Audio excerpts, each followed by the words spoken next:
Vy, čo máte deti a dôveru, spozornite. Zasa sa nám blíži deadline, dokedy si môžeme požiadať o vrátenie alebo preplatenie doplatkov za lieky za rok 2023. Áno, môžete si o to požiadať aj priebežne, ale množstvo ľudí to necháva, včetne mňa, takto, že však veď začiatkom roka si požiadam, ale dávajte pozor, už len do konca marca.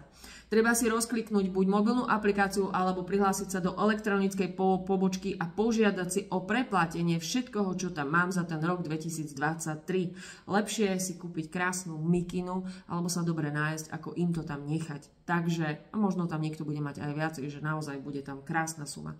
Takže rozkliknite si to, preplatia to aj deťom, preplatia to aj rodičom.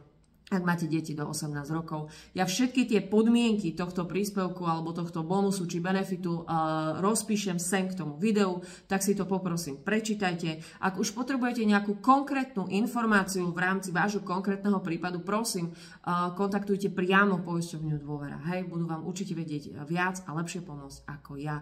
Takže nezabúdajte, do konca marca si môžeme ešte požiadať za preplatenie doplatkov za lieky za rok 2023. Neskôr sa to už nebude dať, tak nájdete si chvíľočku, treba rozkliknúť, pozrieť, požiadať, čím skôr, nech na to nezabudnete. Ďakujem za zdieľanie, nech si ľudia pomôžu v dnešnej dobe, každé euro sa počíta.